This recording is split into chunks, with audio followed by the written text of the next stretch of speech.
Welcome back to class. Last class, we discussed about the historical background of tie and dye, how tie and dye came into Nigeria, and how it is now a global and talk of the town. In this class, we'll be talking about the principles and elements of tie and dye.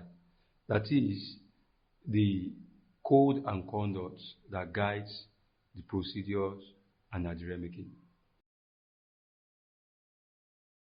The principles, we have dominance, space, repetition, rhythm, texture, color, combination, and proportion.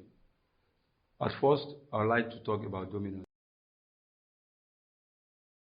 When we talk about dominance, dominance is one of the principles that guide tie and dye, which simply means when you are combining your subject or your images on a fabric, you must have a domain picture.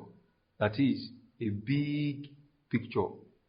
Taking for instance, you want to use combination of flower or leaves to create a pattern. So dominance tells you to have a very big leaf, like you are using the leaves of a banana. We all know the leaves of a banana is a very big leaf, and also we are using another leaf, maybe a mango tree, a mango leaf, and maybe a cherry leaf. So if those three combinations are your subject to the pattern you want to do, so we must have a domain one, that is a leaf that will be big, that will be bold on the fabric to make it more attractive. That is that on dominance. Space is also very, very important and necessary in your Adire making. If you are making your pattern and you don't create a space, then your unit might not be well defined, or it may negate the attractiveness and the arrangement or the sequential order of your motifs. So spacing your motifs on fabric is very, very necessary. It helps your subject to be well arranged so that it will not be too jam-packed.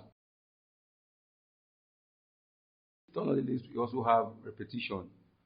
That is, there are some elements that is going to be in your fabric that will need to be repeated. Take for instance, the technique called knotting in tie and dye.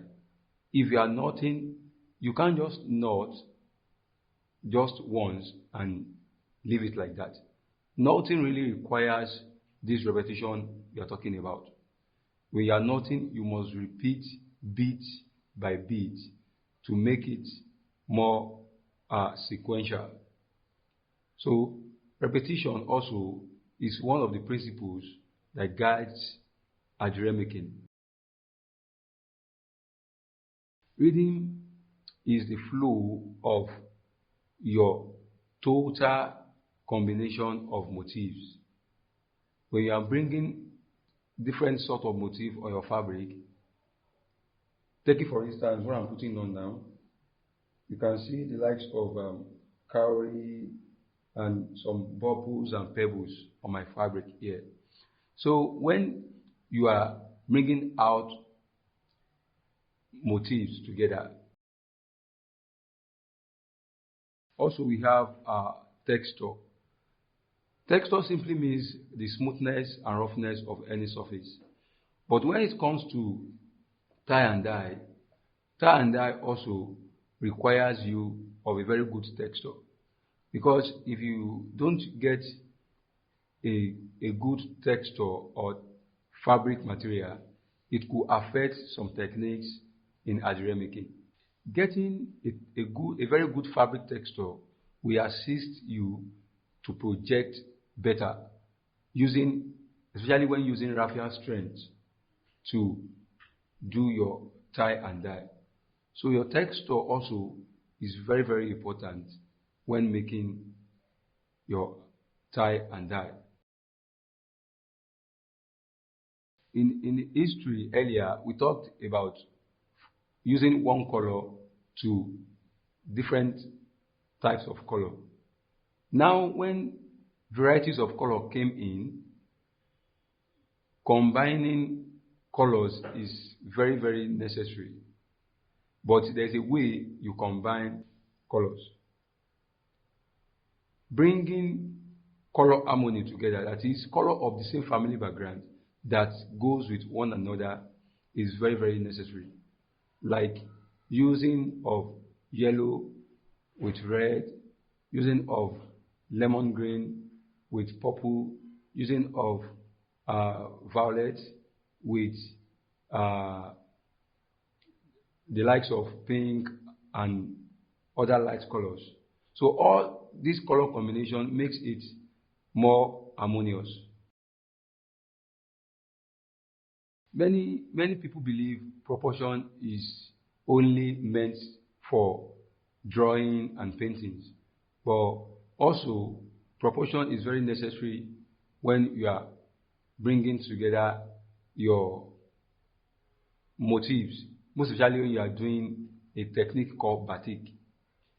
A batik is also one of a form of tie-dye, because you use the process of wax to block some part of fabric in order to resist the dye from getting there. So proportion also is very, very necessary in your Adire making. That is, proportion will guide you bringing lines and forms together, so that when you lose, by the time you lose your strands from the fabric or your raffia thread from the fabric, it will help you to control the bigger part to the smaller part. So these are the necessary principles that guides you to tie and dye making.